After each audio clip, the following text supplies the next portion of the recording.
the PurlCast. I'm Jana with Purl Together, and I am honored today to have as a guest Terri from Shetland. She's a Fair Isle designer and knit. You design and you sell patterns and you have a website and you teach classes. And tell us all about you. So I'm Terri. I live in Shetland and I've grown up here. My family can actually be traced back in Shetland from the 1600s is as far as I've gone. So we can see for generations that we've been here and mostly in the same areas. My grandparents are from four corners of Shetland. So it's nice to have family in each area as well. My business is Terri Laura and it's focused on Fair Isle design and the use of wool as well. As part of my business, I design patterns for knitters, as you said. I put colorways together, that's my favorite part. I teach classes for knitters, and on the other side, I also produce garments and items for buyers too. So I have a small team that helps me on the production side, and then the knitter focused side is just me. Right. Now, for viewers that may not know, for viewers in the States that may not be terribly familiar with the geography, the Shetland Islands are part of the Scottish, you're under the Scottish government, is that true? Yeah, so we are part of Scotland, which is part of the UK. Right. And the Shetland Islands are to the north and a little bit to the east of Scotland, right? Yeah, so we're quite far north compared to Scotland. When we are going to the Scottish mainland, it takes either an hour on the plane or 12 to 14 hours by boat. So it's an overnight ferry if you are coming to Shetland with your car or if you prefer to go by ferry. Right. We're actually closer to Bergen than we are to Edinburgh. So we're quite close to Norway in that way as well. Okay. And the ferry, that's only if the weather's decent, right? Yeah, the ferry, it's pretty good actually. It does go on rough nights, it's just not so pleasant, but it will get cancelled now and again. But you probably wouldn't want to be on it anyway, so it's probably for the best. No, and I'm cringing because I get seasick. Yeah, unfortunately a lot of Shetlanders do too. I'm one of the lucky ones, but my mum hates it. So does she prefer to fly then? Well, no, my dad is a mechanic and he loves cars, so he always likes to take the cars away, and you need to go on the ferry to take a car. So she puts up with the boat, but she doesn't enjoy it. No, I bet not. And so do you go often to festivals and events and teaching commitments? In the past year, I've done a bit more traveling than I have before. It's I've had my business for 3 years now full time, and it's grown gradually. In that time, this past year I was in Switzerland for the Swiss Yarn Festival, Denmark for their Danish festival in the north near Aalborg, and then in October I was in India teaching Fair Isle, so that was really interesting. Wow! India? In Tamil Nadu, so it was quite a different climate than it is here. I would say. It was a shock to the system. So that's fascinating to know. I mean, knitting is around the world, but different people in different countries have different traditions, knitting traditions, and different ways of knitting, like the continental or English, or, here we don't necessarily use the knitting belt as much as you do. You grew up that way, most likely, right? Yeah, so the knitting belt is very traditional here in Shetland, and it's a very common sight. When I was taught to knit, though, we didn't use the knitting belt in schools. Oh. It was only when I left school then I got a knitting belt as a gift and learned how to use it properly, so that was exciting. So how did you learn to knit then? Did you learn in school? Yeah, so we had knitting as part of the curriculum when I was at school. So from primary 4 to 7, so that's about ages 8 to 12, we had weekly knitting lessons, just the same as we had music and PE. And all the pupils did it, boys and girls. So it was a lot of fun. We made lots of cuddly toys, and I was obviously very interested in it at the time. I got on to do Fair Isle at school and then on to lace as well. in that 4 years that we learned to knit and were able to progress. So it was quite good that we had quite small classes and we could go at our own pace as well. So that was fun. And so, but you didn't use the knitting. Did you use double pointed needles still, but just not with the knitting belt? Yeah, double pointed needles and in the round as well, but not with the belt. I think it was more of a cost issue. We also had the shorter needles, whereas with the belt we used the longer ones. Yeah, I have a set. I'm trying to learn. Yeah. I have a knitting belt. It feels, it's awkward. It's a little awkward when you start, but then very quickly you'll find that you can't live without it. Definitely. The knitting lessons that happen in school now, they do use the knitting belt. It's very focused on tradition. So when I was at school, we had the weekly lessons as part of the curriculum, but those were cut shortly after I left primary school. So my sisters are 6 and 7 years younger than me, and they didn't get the chance to do knitting. So I was really lucky that it was still part of the curriculum when I was there. The classes that they have now is actually done by volunteers that go in and they run lunchtime clubs, and that's the MRI Maakers, which you may have heard of already. I'm sure that's something that would be right up your street. So it's both voluntary for the teachers as well as the pupils, but the uptake has been huge. The pupils are so interested to learn. It's boys and girls again, and they have displays and shows, especially at Wool Week. Then they'll put a display up in Islesborough as well. It's just so good to see them building their own knitting community and then joining us in the wider knitting community when they can too. Yeah, that's fantastic. I have heard of the MRI Maakers. MRI Maakers, yeah. Sorry. So, knitting in Shetland dialect is called maken. So it's just like making, but we say maak. Yeah. Okay. So I have heard of that. When Anne was doing a lot of the interviewing with Harriet Middleton about the Shetland MRI, she had done some podcasts about the MRI Maakers, and I think she interviewed someone who was involved in that. And so so I listened to that, and regarding that, just we'll have a little advertisement or a little plug for the Shetland MRI funding, and that's still going on, right? Yeah, definitely. It's an ongoing thing. Obviously, there's a lot of other things going on right now, health-wise and in the hospital, but the hospital have been working so hard they've kept up the momentum for so long. It's brilliant. Yeah. Just taking out new patterns, encouraging people to knit and contribute in different ways as well if they're not knitters. Some people in Shetland don't knit, shockingly. So there is other things that they can do, and the MRI Appeal is just a huge thing here. Shetland is very good at raising money when we need to. And so can you explain that for viewers that might not understand what that's about? Yeah, definitely. So in Shetland, we have our hospital. We have one hospital. It's a general hospital. Everything goes there. If there is any specialist treatment that you need, then you go on to Aberdeen. So that's your hour-long flight or 12 hours on the ferry to go to Aberdeen for any specialist treatment. And one of those things is if anybody needs an MRI scan, you have to travel that distance.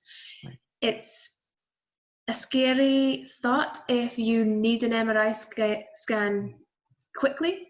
Yeah. Maybe you're not in a condition that you can travel that far. We do have air ambulances that help people get there, but still it's a risk to be in the air for an hour if you need an MRI quickly.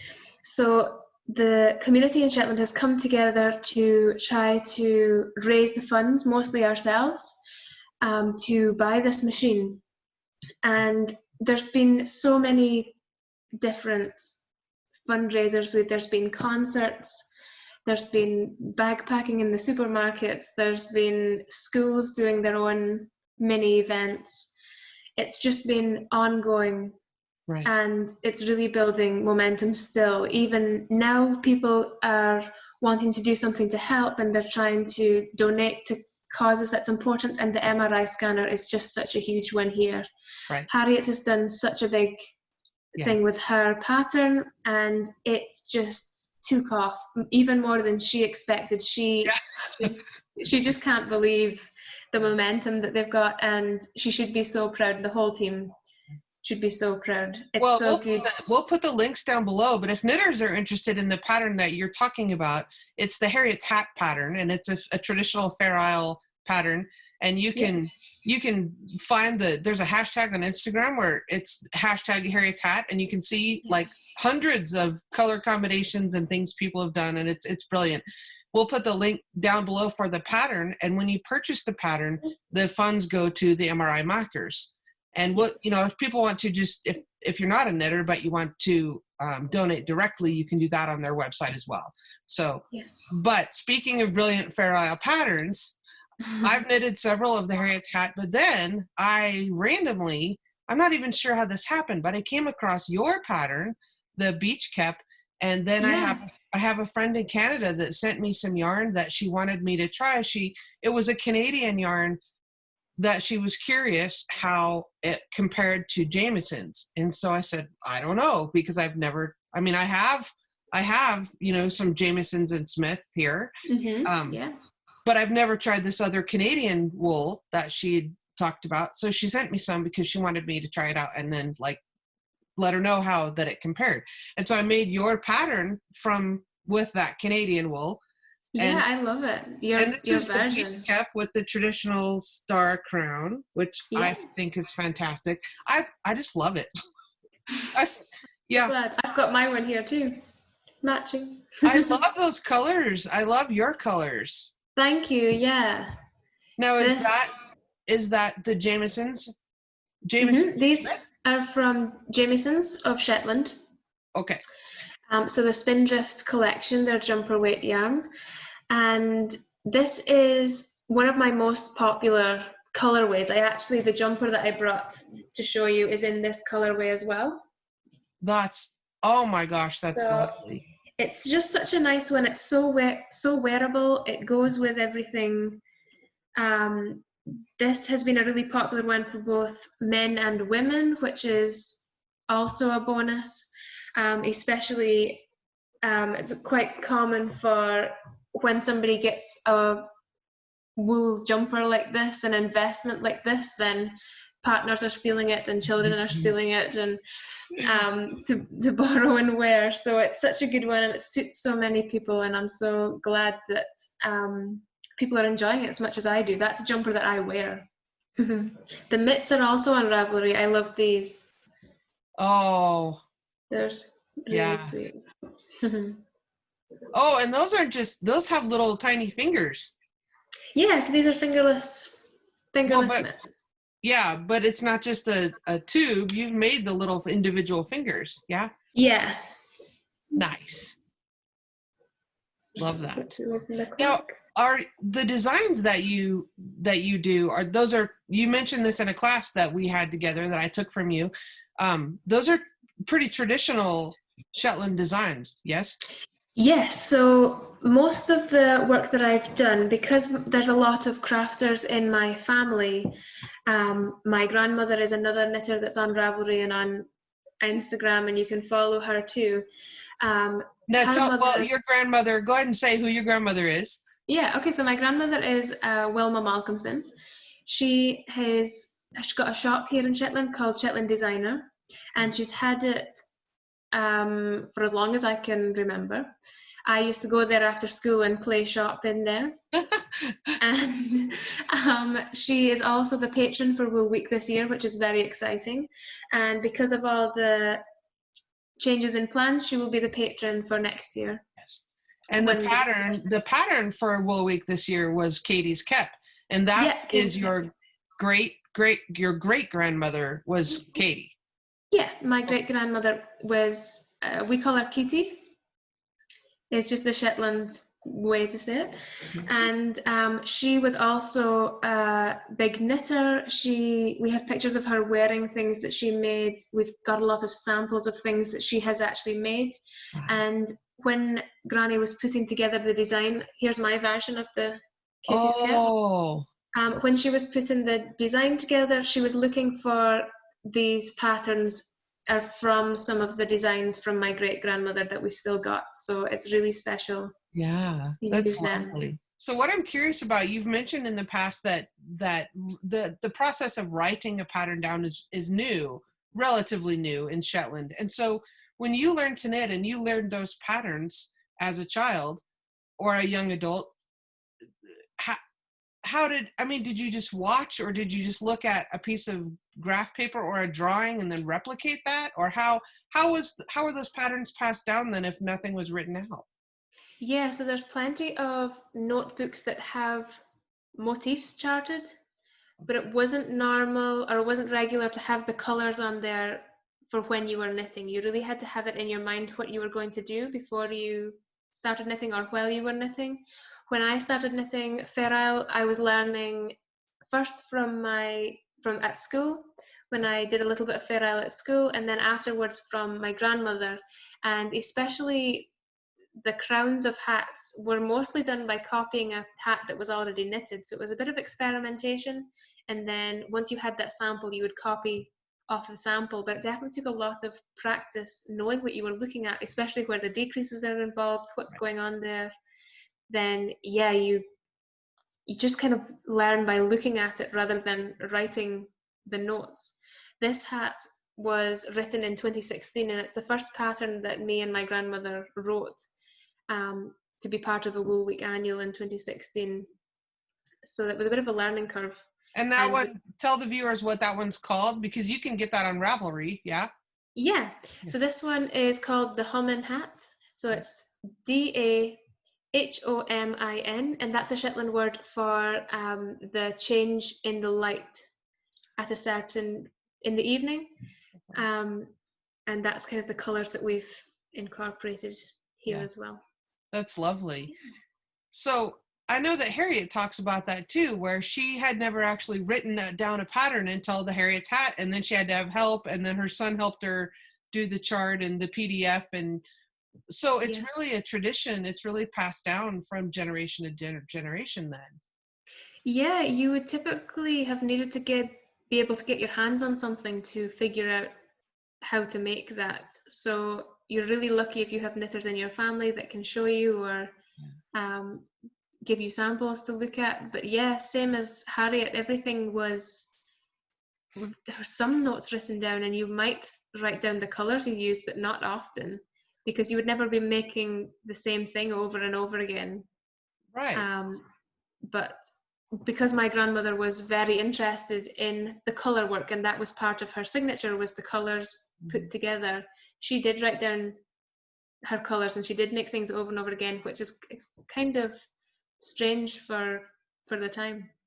And so in school, how did they teach you in school then if you don't have written patterns? We did at school, because we were making a lot of toys and things, and there was pattern books there for how to make toys. But when we went on to Fair Isle, then the teacher would give us some options of motifs, and then we had to chart them on the piece of paper that we were using, but that was still just dots on a squared piece of paper. And we would plan the colors separately off the paper. I see. And yeah, the decreases, I think she just told us, or we would write down knit 3 or whatever, and then she would tell us what it should look like when it was done. So she would say, all the decreases will end up on top of each other, and if they're not on top of each other, then you've gone wrong somewhere, that kind of thing. Right. But it was a lot of learning by looking at something. Right. And so did you spend a lot of time, I mean, I know you probably use software, computer now, but did you spend a lot of time with colored pencils and, grid paper? Before we started publishing the patterns and doing it digitally, then it was grid paper and just a normal pencil. We didn't have the colors on there. We would plan the colors separately just by lining up the balls as we plan to use them. But now digitally, then we just do everything in one go and create the publishable pattern and use that. Wow, I think that's fantastic. And what a wonderful resource that you have your grandmother with you to help, to pass that down and help. That's amazing that she's still with you doing that. Yeah. Oh yeah, definitely. She's got her workshop that is just full of everything she's ever done. She has a box that she can take from the loft or the attic that's got all of her swatches from the 70s. So you can see the different fashion at that time. It's absolutely amazing. When you come to Shetland, then I'll make sure that you see it. Yeah. And are you building your own box of swatches? Are you making your own? Trying to keep everything. And I have a sketchbook where I have kept the pages of that. Would you like to see it? Yes. What a treat. This is amazing. Yeah. Wow. So I have this massive notebook.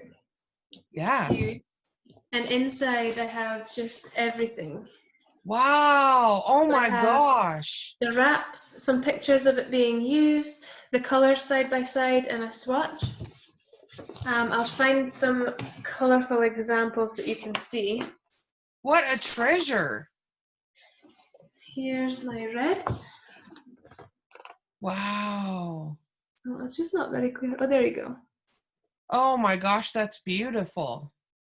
So I'm trying to think of different ways to kind of archive it and make sure things don't get lost. Yeah.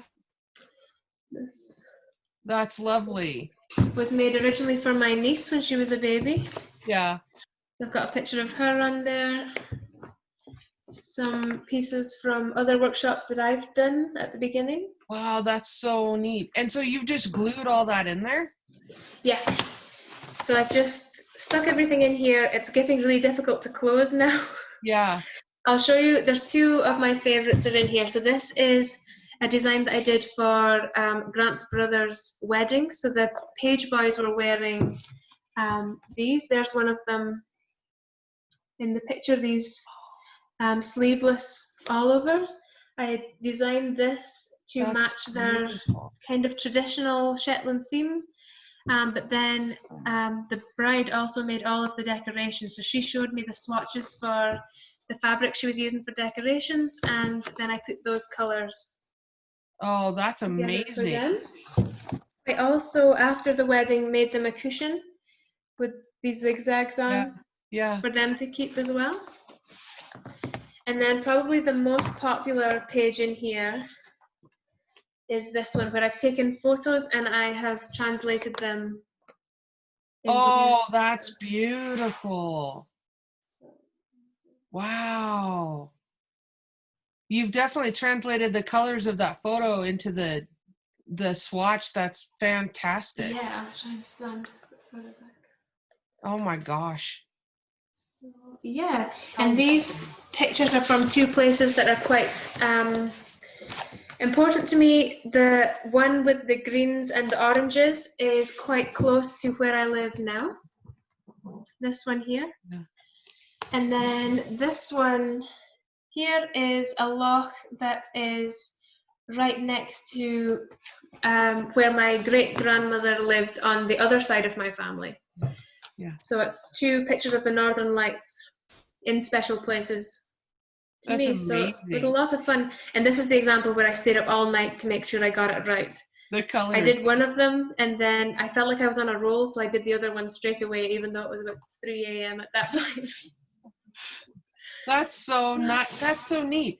You know, I wonder if you could, I've been thinking about my own like knitting journal and how to put it in a book that closes, you know, that doesn't like, you know. Yeah. And I wonder if about a wire binding or some kind of a spiral one would work better than this.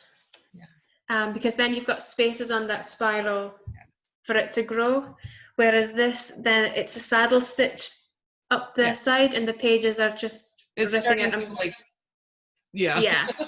And I've taken this away with me so many times. I've vacuum packed it to get it on an airplane. So it's really not the best, but I am going to try and reorganize it in a way that I can still drag it around with me. But what an amazing thing, you know, and when 40 years from now, you'll look back and really treasure having that.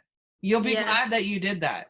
Yeah. Yeah, definitely. I'm glad I put the time in. I need to add some more to this as well. So that's maybe something I could do. No, I don't. I can't get distracted from the things that I used my classes to get distracted from before. I'll do the projects I'm working on now, then my classes, and then I'll get on to my sketchbook. Yeah. That's fantastic.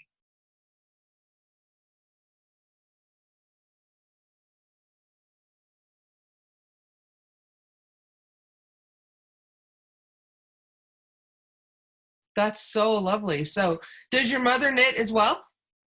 My mother, no. No? So skip No. a generation. Yeah, like a lot of other places, then it seems to have skipped a generation, but that generation is coming back into knitting and enjoying it much more now. I think historically the knitting was very much a labor, it was work. Right. And only recently, I think just with the internet and people doing it as more as a leisure activity, then the view on that has changed a little bit, which is great. You can knit for work, you can knit for pleasure. Right. It's right. But your grandmother and certainly your great grandma would have knitted, like, would they have knitted the bodies on the machine and then knitted the yokes by hand? So my great-grandmother didn't have a knitting machine. She knitted everything by hand. Wow. My grandmother, so Wilma, she has a knitting machine. She knits most of the bigger garments on the machine, like the jumpers, and the yokes certainly are knitted. The plain section is on the machine, and then the yoke section is by hand. But that was really how she could start her business, was when the machines came in and they could produce more. Right. And even now, with most of her designs and my designs as well, we make sure that they can be used on the knitting machine and by hand as well. So we try to be mindful of the number of the stitch repeat, so it can go onto the machine, because I'm also a machine knitter, and that's how a lot of my business is run as well. So, right. So you're not having to knit the ones that you're doing, garments that you're doing to sell, you're not having to do them all by hand. The jumpers are done on the machine, but things like hats and gloves, they're all knitted by hand. Okay. On the gloves, if we were making them to sell, then we would make the cuff on the knitting machine, and then from there up is knitted by hand. Okay. Wow. That's an amazing family tradition. And you have specific patterns that are traditional in your family, or are they kind of all like just free for all, they belong to everyone? A bit of both. So there is certainly motifs and patterns that have been favorites of mine, and also favorites of my grandmother and my great-grandmother. So it's nice to knit a motif that somebody you look up to also liked. There are motifs that are specific to different areas in Shetland as well. Like geographically? Yeah. Oh. So there's kind of different styles and layouts of garments that is specific to different areas. There's also specific looks that are tied to an area. So there's a few islands where they have quite bold colours. A few places in Shetland where the colourways are more muted, so the community here is also so great that if somebody is wearing a piece of fair isle, you can look at it and you can kind of have a guess of either who made it or designed it, or which area in Shetland it's from, which is interesting. And so I know there's many different islands. Yeah. But the largest island is that where Lerwick is? Yeah, so the mainland of Shetland we've got Lerwick, our main town, on here as well. Shetland has over 100 islands in total, but only a few of them have people living on them. So I think somewhere around 8 or 9 is populated. Okay. Maybe even no more than 9. Yeah. Right. And I know that Fair Isle is an island. I mean, we use that term for the style of knitting and those geometric patterns, but it's also a place. Yes. Yeah, and a lot of people in the United States may not realize that. Yeah. It is an island that the style is named after. It is quite far away from Shetland. You also have to get a plane or a longer boat trip to get there. I think it's a couple of hours on the boat. Wow. To get there, yeah. And it's quite a remote island as well. It's a tight-knit community too. There's about 50 people living there. Yeah.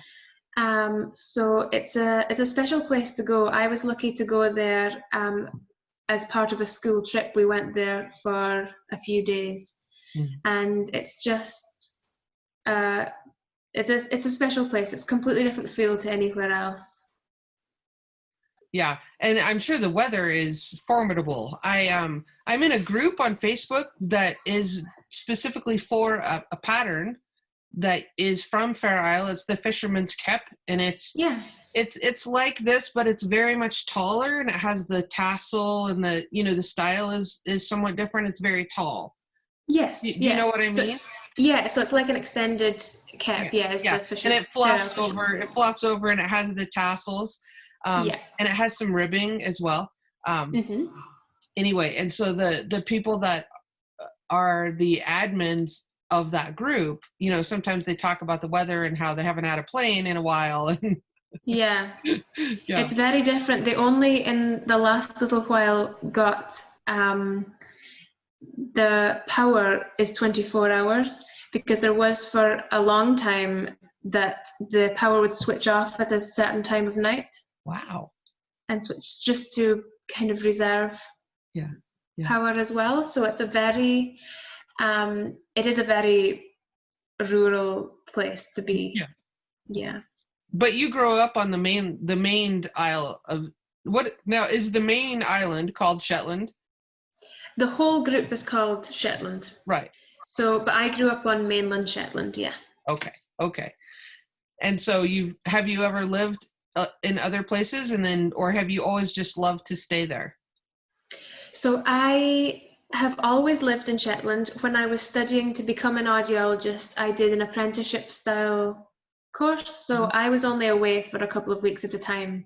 So I didn't have to move anywhere. I think I've just been quite lucky in that I lived with my parents in a different part of mainland Shetland. I now live half an hour away from them. My boyfriend and I have built a house on a croft here. So I've just settled down quite quickly, and I've not. If I hadn't been so focused on saving up and getting our dream house built, then I wouldn't disregard living somewhere else. I think it would be a great experience, but it's just not happened for me. Yeah, I'm quite happy where I am. That's wonderful. And if our listeners don't know, a croft is a farm, right? It's a small farm, yeah. Yeah. And so do you have animals? So here where I live now on my boyfriend's family's croft, and they have animals. They've got sheep, a couple of different breeds, and they've got cows as well. My parents also have a croft, and they're the same, sheep and cows. And Shetland sheep, or do they have other breeds as well? Yeah, my parents have some Shetland sheep and some mixed breeds, and same here, and Shetland cows as well. There's a Shetland breed of cow too. I didn't know that. Yeah, we've got Shetland sheep, Shetland cows, Shetland ponies. Well, I knew about the ponies and the sheep. I didn't realize there were Shetland cows. Yeah. Huh. Now I have to look into that. We had my mother had Shetland sheep for a long time. On her, she had a small farm and had Shetland sheep because they do quite well in the harsh winters that we have here. In the winter. Yeah, you're quite a rocky area, aren't you, as well? Yeah, and it's cold. Yeah, won't be too different to here. No, I think we have more snow though. Yeah, we're so close to the sea that the snow doesn't really stay very often. It used to be much snowier, many people will tell you, but year on year it does snow, but it doesn't stay very long. Yeah, I think I might miss the trees. There's no trees. We are in the process now that we've got our house built that we're trying to plant some trees for some shelter. But they do take a lot of effort to make sure that they grow, and you have to really put the effort in to have trees. Yeah. Well, and that's the same here. We're on the high prairie, and where you see trees, there's usually a house, because someone has someone has planted those and cared for them and watered them, and yeah. It's the same here. It's quite hilly, so it's not like other places where you would just see for miles. We can't see so far because of all the hills, but there's no trees in our way at all. I might miss that. Yeah, I don't know. I like trees when I go anywhere else, when I go on to mainland Scotland, or if I go visit somewhere else. I do like to see trees, but it doesn't really, because I'm an islander, I love the sea. So I think I would be upset if I couldn't see the sea all the time. That's true. And I'll bet you have fantastic food. Yes, the food industry here is just amazing. And with everybody being at home more, then they're using more of the Shetland food, and it's such a good boost to the local businesses that we have here. We're really lucky. We have a local dairy here as well. Oh. So yeah, it's really, they make a lot of different things. They have butter and cream as well. So you're not relying on that to come from the mainland?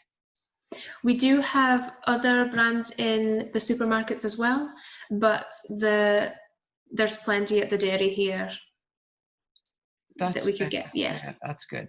So what is your favorite, I think for me this changes if people say, what's your favorite thing to knit? I think it depends on where I'm at in my life, and that tends to change a little bit. But currently, what is your favorite thing?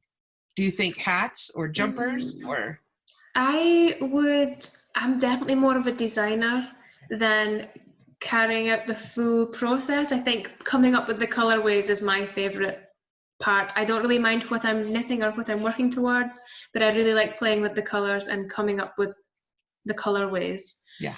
I don't think I'd be able to pick a favorite thing to knit. I do just like the creative side of it. Right. So you should put together kits, or maybe you do put together the kits that are already, like, those colors are already set for people like me that can't decide on the colors, because that's really hard for me. Yeah, well, that's something that we do at my grandmother's shop. So because we have so many cones for the knitting machine, we buy everything on the cone. Then when the cone is almost finished, but it's not enough to make another full jumper, then she takes all of those and she arranges them and sells them in packs of colors that will work nicely together. That's fantastic. So it's not something that I've done so far, but it's definitely something that she really likes to do, and they're so popular in our shop as well. And can people order that online? I don't think at the moment, but she is working towards putting more stuff online. She has someone that helps her out with the web shop who's not been available at the time, and she's staying home more because she's in the group to stay home. So she's mostly working towards the promoting Katie's Cap and speaking more about that rather than her web shop. But she's been keeping busy anyway. She's got a few more patterns on Ravelry too, so I've been putting all them together for her when she gets some design. So it's been a lot of fun. That's wonderful. So I have a couple of questions for you. When we talk about some of the Shetland words, like a cap is a hat, but is it a specific style of hat? Because like the Fair Isle, the fisherman's cap is like tall and flopped over, but then you have yours that's not as tall, and it's more like a beanie or a skull cap. So is that just a general term that means a hat? I think cap can be interpreted in Shetland as a hat, yeah. It's definitely, I would say a cap is a practical hat. So it's not a decorative for style hat, but it is a practical, any kind of practical hat, yeah. So things like we would call this a turi.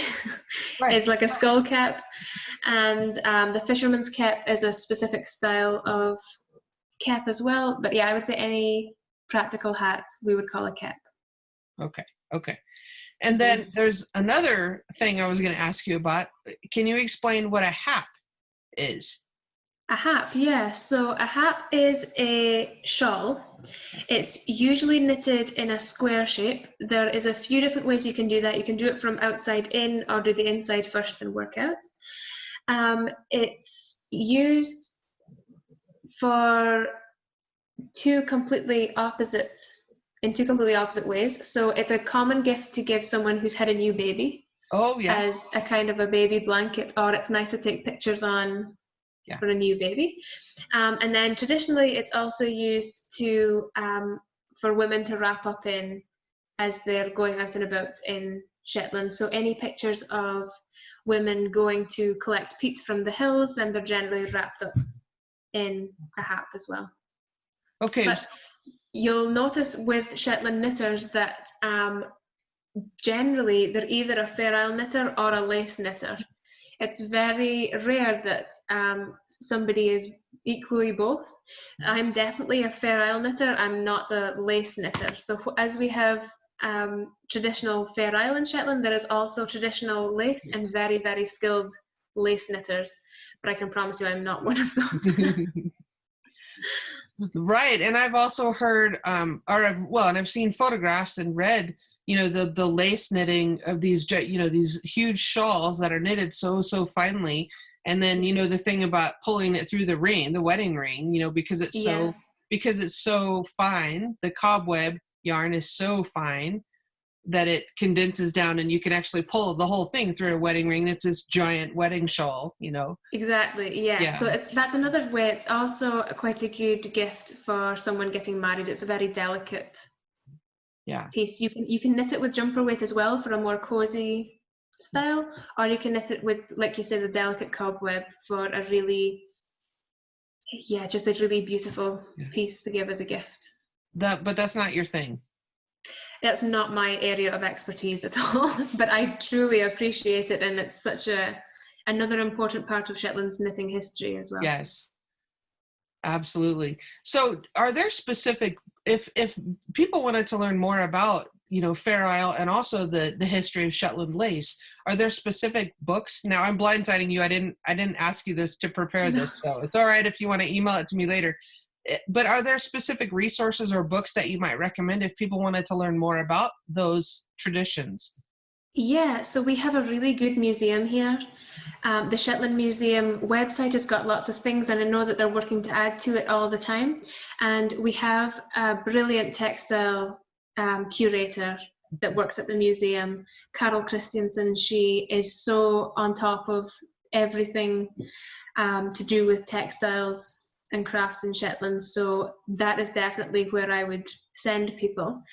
For Shetland specific books, the Shetland Times is our local newspaper, and they also have a bookshop and they publish books as well. So for specific Shetland books on any topic, go to the Shetland Times website and see what's on there. A lot of those come from Shetland authors and are on Shetland topics as well. You can find so many different topics, wartime stories and maritime stories, as well as knitwear too. Nice. And then, we'll link to your website and your designs and also your Ravelry page. And then you have two classes that I'm aware of. One is their swatching class. Do you want to tell people about your classes in case some people are interested in signing up for those? Yeah, definitely. So my swatching class is my absolute favorite one, and I hope you enjoyed it as well. Yeah, I did. Yeah, so it is, because the putting the colors together is my favorite part, then it's all about that section. So I really want to, I don't want to tell you which colors to use because it's such a personal thing. So I stay away from that completely, and I just give you the techniques to, if you have a pile of colors in front of you, how to organize them, how to organize your thoughts around them, and some techniques for trying them out while not using up too much yarn and too much time as well, to make sure you're on the right track. Yeah. So that's my swatching class.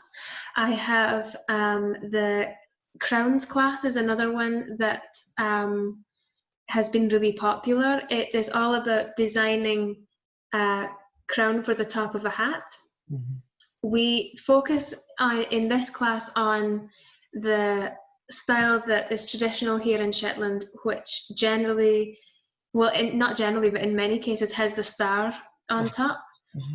And the way of charting that, how to, you take a blank chart and put your own design on there, and whether you're using the star or not, but just how to work out in your mind how it works and how it comes together. So we go through that in my crowns class. I also have a new one that I really like, is the mitts class. So it's similar to the crowns classes in that we're focusing on mitts. We're taking a blank chart, all the different steps to making mitts, so it's perfect if you've never made mitts before as well. We go through absolutely everything and all the different details to think about while designing mitts, because they're such a practical garment, they need to be done right. So that will give you all the details you need to know about that one. When I started these, then I noticed really quickly that there was a few people that wanted to sign up just for all of them. I've not so much had a whole lot of different people on there. It's just that I've had a lot of people take every one, which has been brilliant. It's so funny when I go into a Zoom class and everybody's speaking to the other people they met on the last class. It's so nice to see. I just love it so much. So yeah, I'm really excited to welcome a new wave of students as well. So you can sign up to have an email sent when I set the dates, and anybody that's on that email list, you are the first people to hear about it for 24 hours before it's then announced anywhere else. So that's for somebody that's really keen on coming along. Yeah, that's amazing. Right. So do you find that you normally knit with the 2-ply, well, we would call it fingering weight? Do you normally knit with that, or and are the sweaters or the jumpers made from that as well? Yes. So everything I design and I put out is from Jimieson's Spindrift. Okay. That's my absolute favorite. Because I have my business and I have also some machine knitter and a finisher that work with me as well, I need to keep a stock of the yarn so that they always have what they need to. So I picked my favorite and I've just stuck with them. Yeah. And there's so many colors to choose from, so I don't feel right, but it's normally that same weight. Like you don't use a heavier. No, not usually, not so far. Yeah, he needs to move along. And I don't want to push him because he gets hung up in my knitting, right? Oh yeah, you'll get caught. Yeah, he's kind of the Purl Together mascot. And now I'm trying to move. Now I need to move my cup, my tea, and my keyboard. Okay, he's gone by now. Okay. He's going to just the needed to check it out. Yeah, he's going to the windowsill now. Good. He's funny. Yeah. And now I've lost my screen because there we go. He stepped on a key when he went by. Oh, cats. I think knitters and cats go together. They seem to, yeah. Yeah, you have cats? Personally, no, cats hate me.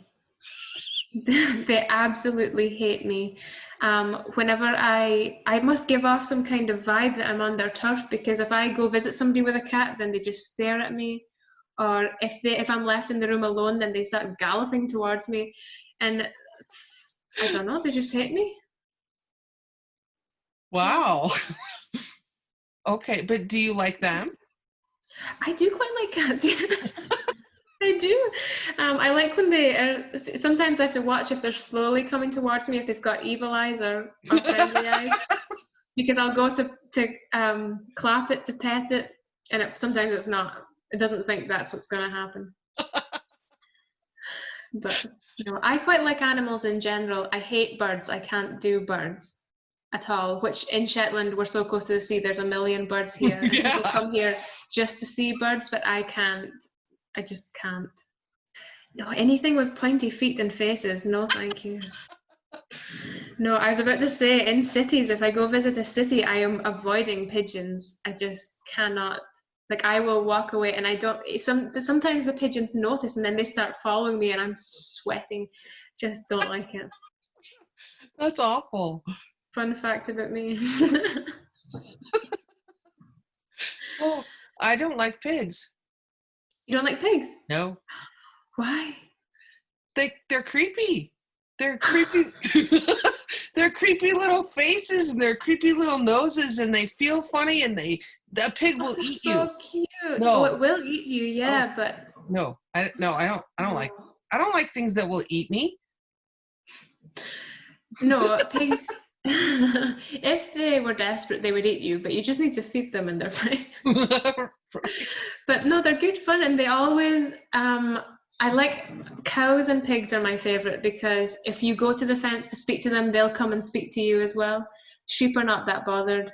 No, you have to go fetch them. Sheep don't care. No, I'm such an extrovert that sheep. They don't care about you. No. No, not at all. Cows really care about you. They are so, yeah, they'll come and speak to you, and they always remember you as well, and other stuff. And goats are even better. Are they? Yes.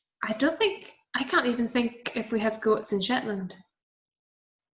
I love my goats. I have dairy goats, and I love them. Not quite destructive. Do they not eat everything? They're not supposed to. No, stay. No, they're in their pasture. They're in their. Oh. And they're better than cows even. They love you even more than cows. Goats are like dogs. They will come. Oh, yes. As soon as they hear me come out in the morning, they all come to the fence and they run over. And they want to be in your lap, and they're like a big dog. Yeah, goats are just not something that's ever been here. Really? There must be a reason, that they don't like it. Maybe it's just too bitter or something. I don't know. Huh. Do they? A lot of the crafts in Shetland are owned by people that crafting isn't their full-time job. They have a different full-time job, and then this is just part of their lifestyle. So I wonder if it's something that most of the animals here don't need much, daytime looking after. Well, I don't know. I mean, I think that goats are more hardy than sheep. I mean. Yeah, I don't know. There must be a reason. It might depend. It might depend on the breed of goat, Yeah. I can't think of anybody in Shetland that's got any. They come and go. Sometimes people will get them and then they'll go again, but I can't think right now if anybody's got any. Maybe it's the weather. They don't have, really big fur like, the Scottish Highland cattle or the Shetland, the Shetland sheep don't Shetland sheep have the double coat? Yeah, they've got a very specific coat. Yeah, so it's probably about the cold. Yeah, and the wind as well. Yeah. But like Icelandic sheep, I had Icelandic sheep for a while, and they have they have the outer guard hairs, and then the underneath they're double coated or they're double fleece. Yeah. So do you spin as well? No, I'm not a spinner. It's just not something I've really spent much time on. I feel I'm quite near the beginning of my whole process. I actually had a few jobs when I left school before I landed on doing this, but I've always, when I was younger, I said that I would never be self-employed because I saw how hard most of my family worked being self-employed, and I thought, it's just, you might as well just go to a job and come home and be done with it. But then when I started doing that, then it wasn't the lifestyle that I wasn't used to it, and I didn't enjoy it so much. I really like being immersed in my business. Right. Yeah. Right. So you haven't learned to spin just yet, but maybe Not later. Yet. Yes. It's on the list. It's on the list. There's always so many things, there's so many different styles of knitting and so many different patterns to learn. And there's just always so many wonderful things. All the things, my Ravelry queue is ridiculous. All the patterns that I've marked that I want to, there's never enough. Yeah. No, it's the same. And every year in my business has been so different. I've just been learning so much. And also when I started my business, we started building the house, and we built the whole house ourselves. Well, I should say Grant built it. We had electricians in, but that was pretty much it. So it's been a lot of work building the house and then trying to get my business going, and then the travel opportunities were excellent, and I've just really not done much else. Yeah, it just consumes everything. Yeah, absolutely. Yeah, definitely. Well, I was so happy to find, I found you first because I just ran across your pattern. Yeah. And then no, it was I had you in my blog post. I shouted you out in my. That was good. I didn't know, because when you were in my class is when I found out about your YouTube channel, and you were able to help many of the other participants as well, which is just excellent to have a resource to send out to everybody. Yeah, it was a wonderful class. So viewers, you should all get on the list. Get on the list to take the class if you're at all interested in Fair Isle. Rather than just knitting the pattern and the yarn recommended in the colors that you see, take the class so that you can choose your own colors. And I thought it was fantastic. I have my colors still lined up on my desk. I'm afraid they'll get mixed up. That's what my whole house looks like. Everything is organized. I'm like, I know it looks like chaos, but it's organized, so don't touch anything. I have everything lined up with ideas, and you'll be hooked just the same as me. And my main goal really is to help people not go into a yarn shop and feel overwhelmed when they have a Fair Isle project to do, but they don't know how to choose the colors. And it can be a horrible feeling. There's times where I've been in the yarn shop and I've been picking the colors I need, and then somebody's sitting there and they're just staring at the wall, and Jimmy says, "Oh, what do I do now?" And that's my favorite thing to do. And there's so many times in Shetland that visitors have thought that I work for them because I stand there and help them, because I just find it so fun. It's the best part of any process. So helping the people on my class is great. And it's so nice that we have, because I limit it to 10 people, I wanted to make sure that I can really check in with everybody, make sure everybody's on track, and then we have a really good discussion in the group. It's a lot of fun. I thoroughly enjoyed it, and it's wonderful. Both the classes that I've taken from you were really great. Thank you. And there's just too many things. It's exciting. There's just too many things to do. I'm resentful that I have to sleep. I mean. Well, I'm sure I mentioned it in the class that there's times where I just didn't. I just kept going. Yeah. Too many plans, too many things to do. And then you find you make mistakes, and then you have to go back and fix after you sleep. But that's the fun part of some of the techniques I showed you, is that you're not doing complicated actions to test out the colors. Right. You could do that all night. That's true. I've proved it. Oh, well, thank you for joining me, Terri. I think it's wonderful. And everybody will find all the links down below for your classes and your Ravelry and your website and all of that. I think it's brilliant. Thanks so much, Jana. Thanks for having me on as well. This is a real honor to meet some of your followers too. It's brilliant.